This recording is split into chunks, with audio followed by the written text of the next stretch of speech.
the... Are you able to see it or no? I'm still looking at the Blackboard page. Can you put up the Sure. original, like the overview or Yep. the outline? Or Yeah, I'm getting there. okay. That's a weird screen. I'm trying to get there. There's something really fishy going on. Now we can see you. Up, getting warm, getting warm. There, does that work for you? Yeah, thank you. Okay, now this last part, and the reason I put a lot of notes in, usually people with this week, so I've been teaching this for a long time, I am following very much a method to this, but usually this last part is what kind of throws people. And I usually don't have it sequenced out as well as I'm hoping I'm doing tonight. So this last part is a new bit, but it's an important bit here. So we're now on Roman numeral number 4. So up to this point, we have been dealing with samples or populations? Population. Population. A population is where you have everybody that you want to study, correct? And I think it says that in chapter 1. A population is where you have 3 people in the population and you measure all 3. Do we ever, when we do statistics in psychology, do we ever really have all the group that we want to study?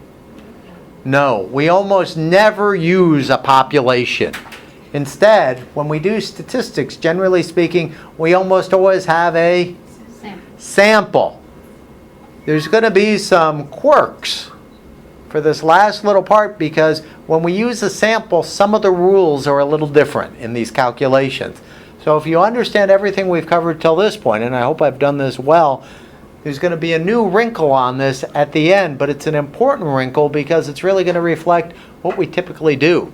Because we almost never have populations. We almost always have samples here. So I'm going to present situation number 4 for you here.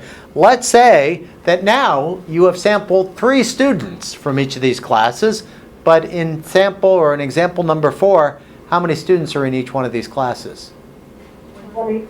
There are 20 students, and now the 3 represents the sample and not a population. The first thing you need to know that I put under this is that when you're dealing with a sample, no longer do you have what kind of symbols? Greek. Yes, you can't say it's Greek to me anymore. That was almost a bad joke. No, it was a bad joke. Sorry. So you can't use Greek symbols anymore. When you're dealing with samples, instead of dealing with Greek symbols, you deal with kind of alphanumeric symbols, X's, X bars, and non-Greek symbols. That actually says you're dealing with a sample. So what I wanted to do for you is kind of go through this same example here, and let's see if we want to use maybe the JMU, the example F here. Let's walk through with each one of these and see what's going to be a little different now. So the mean. Let's use F, the problem with JMU and MBC.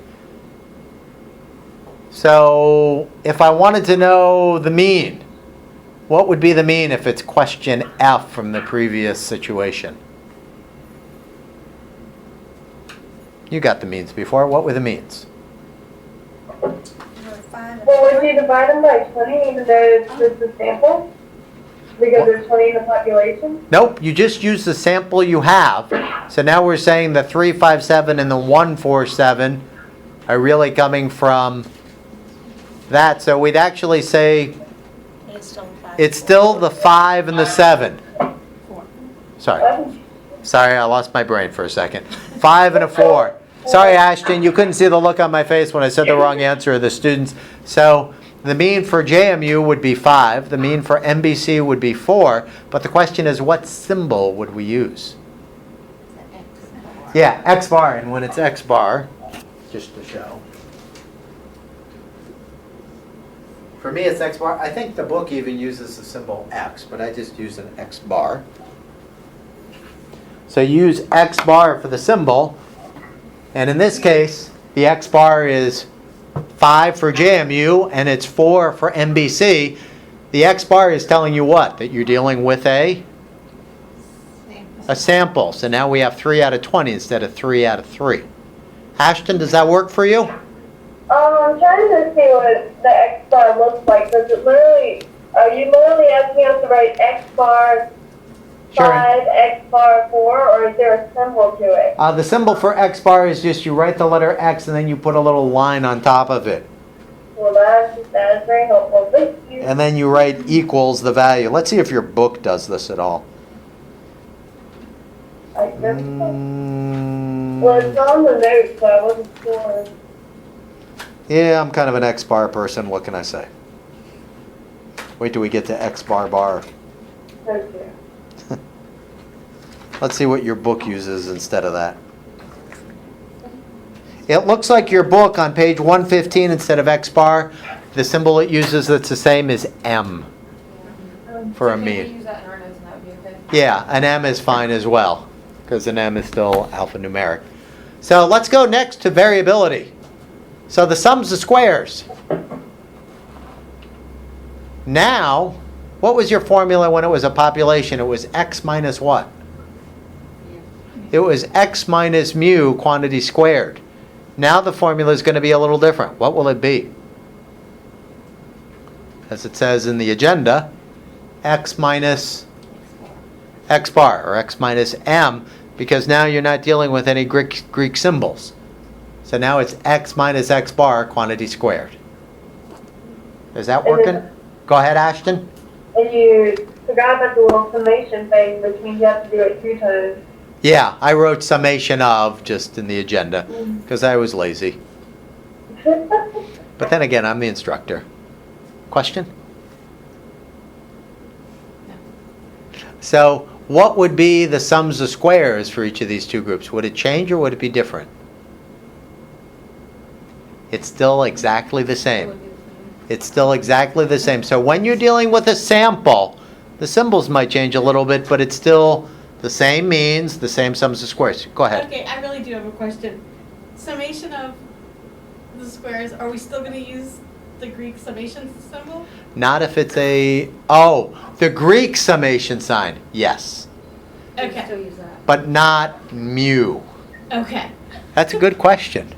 I never thought about that. Yeah, that was a wonderful question. Yes, because 'Cause the part summation doesn't symbol change. is actually Greek. So you're still going to add all those up, but you won't be using the Greek symbol mu. But Okay. the summation is actually a Greek symbol. Okay. Wow, I've been teaching this for 20 years and nobody's ever asked that good question. It is a good question. See, we get something new every time. And see, isn't this class just totally different than the experimental class? It's got a whole different vibe about it. I think I'm a little more loose with this group because it's getting late. And you're sleep deprived. Sleep deprived and so Yes. forth. So, good question there as well. So sums of squares, the sums of squares, the symbols might be a little different, but the values will be the same. The means will be 5 and 4. It'll just be represented by X bars. The sums of squares are going to be the same values as well. So let's keep going. We're okay so far. We're almost to the promised land, but not quite. You can see there's a big little ditty at the bottom here. Can I ask a really obnoxious question? Please do. I love obnoxious questions. Why do we have to use, I understand this is how it is, but what if it's going to be the same thing either way, then why does it matter what symbol we use? Yes. So the question of why, I often ask that question a lot when I teach this particular class. I think what I've decided to do is there's so much that one could learn in these first 5 chapters. Since I'm trying to teach this, I think it's very important. I've made a pedagogical decision that it's important that students learning this for a first time know the difference between a population and a sample. That's a really important thing. You almost never use populations. But if I'm trying to teach you that there's a difference between a population and a sample, I would like you to know. Oh, no, I completely understand That. why you're teaching it to us. I just don't get why someone did it in the first place. Well, Like forever. It's to indicate that you're using a population instead of a sample. yeah, You don't that's, think it includes everyone. So when you're reading like someone's data and you see mu, then you know it's for that. And if you see X bar, then you know it's for that. yeah. They're just trying, it's a way of statisticians communicating. Almost in everything that you do in psychology, stats will always be X bars because we deal almost entirely with samples. But I wanted to teach you the population first Because if you don't know about that population thing, then this next thing will become really bizarre, which I'm hoping it won't be. So, see here. So, when you are using the sample, so we've gotten the means, they're about the same. Sums of squares are the same. What was the next thing we computed when we used to do a population? Variance, right? So what was the formula for doing variance when it was a population? What was the formula for computing variance when it was a population?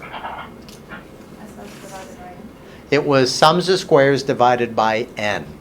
You all remember this now? Sums of squares divided by n. There's going to be a little mathematical change now. The math change isn't that hard. It's kind of the understanding that's a little tricky. So the change now, there will be a change. The change now is for the variance for a sample. Instead of doing sums of squares over n or sums of squares over df, now it's going to be sums of squares divided by n minus 1. Sums of squares divided by n minus 1. Well, this is a long way for an n minus 1, isn't it? So let's just try to do that first, and then I'll try to come back and explain this. Sums of squares. So the variance for a sample is sums of squares divided by n minus 1. What was the sums of squares for the JMU group? What was the sums of squares? It was 8. So now, to get the variance, it would be 8 divided by what? 3 minus 1. So it would be 8 divided by 3 minus 1, or 2. So the variance, which now the symbol for variance for a sample is s squared. What will it be for the JMU group? It'll be 4. The variance will be 4. What will it be for the other group, for the Mary Baldwin group? It'll be 9. So the s squared, and I'm writing this on the board, the s squared for the MBC group was 9. Did you actually get the standard, or the when it was a population? What was the variance for the JMU group when it was a population? It was 2.67. What was it? 2.67. 2.67. What was the variance for the JMU group? 6. It was 6. What's the difference between these numbers? Let's just look at the JMU group. When the JMU group, when it was a population, it was 267, but now when it's a sample, it's 4. They're double. Which one is a better number for us? Which would you rather have? Would you rather have a value of 4 or a value of 2.67? A value of 4. Well, this is a measure of what? Dispersion. So you want the lower. You'd rather have a lower number. Okay. You'd rather have a lower number here. So this is where, and usually we get to the hard stuff early, but this is where we get to the kind of, this is the last point that we have to drive home for you, so hopefully we can make it here. I would like you, if you could, to explain what's going on here. And if you get it, that's good. If you don't, it's not the end of the world, but we're going to try. So if you're in the version 9 book, you need to turn to 114. And what did I say for the other book? I think I put the page on here. Or did I not? 117. 117? If you look at that picture, you have to think about what's different with a sample versus a population. Remember what we said? If you have a population, you have what? Everyone labels. You have everyone. When you have a population, you have everyone.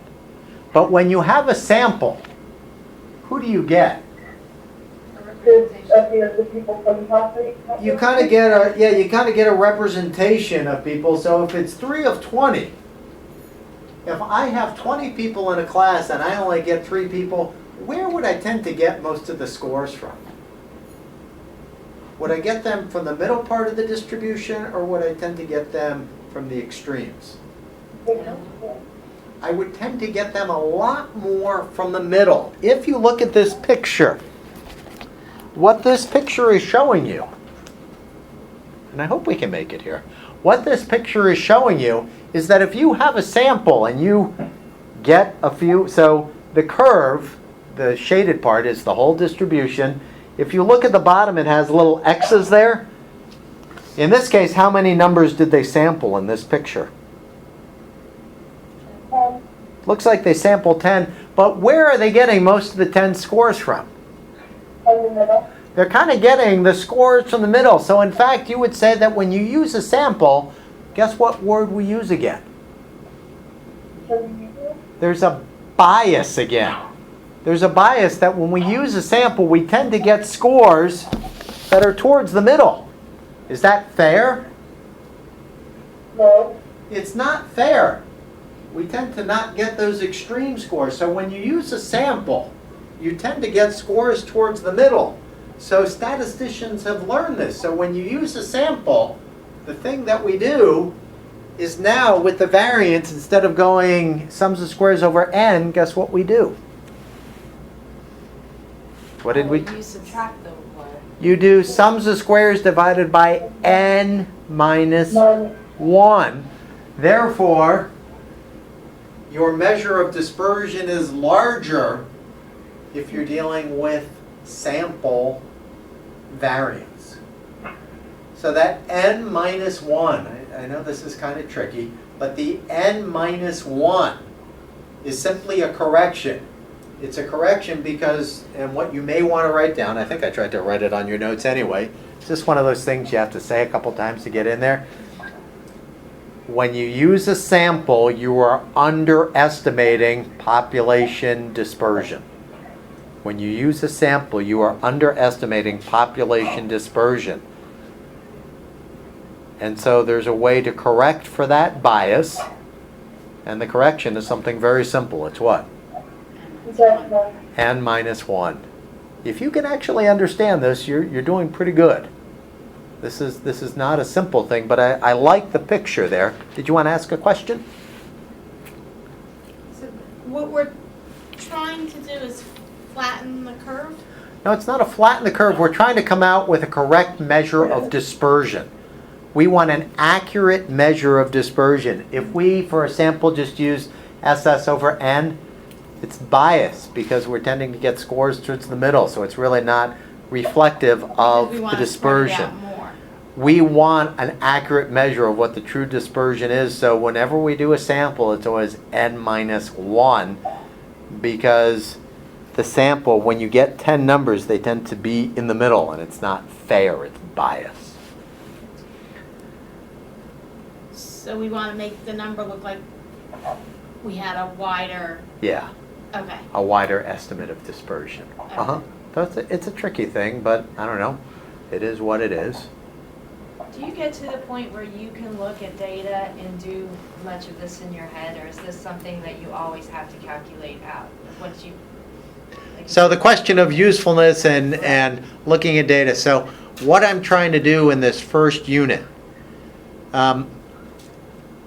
when you go on to research methods and experimental psych and senior thesis, you will need to know how to do a t-test. You will need to know how to do a correlation. You'll need to know how to do an ANOVA.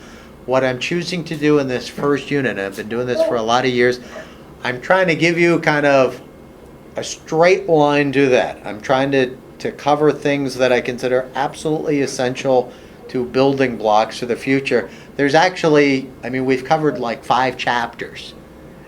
And I'm just taking a straight beeline to what I think is essential. This stuff is kind of key foundational pedagogy stuff for later on. If you know this stuff, we're going to be using this later. You would not actually, if you're doing a study someday, none of this would actually come into a t-test, but we're building for that, and this is essential for that. If you look in your book, they're dealing with semi-interquartile ranges, stem and leaf displays, just a bunch of stuff that I just don't think is important for you, but this stuff I consider to be kind of that path. So hopefully you'll see that later. So yeah, these are things, and Yeah, nobody ever taught me this stuff. I had to go back and learn it over the years, and people put up distributions. It was like, what the hell is all this about? So, yeah, this is going to be useful a little bit later. We're building it up right now for you in 3 weeks, basically. And then it's the next unit that'll be t-test, that'll be useful. But if you understand this, then that'll be a lot easier. Other questions? So, let's, boy, 20 minutes here.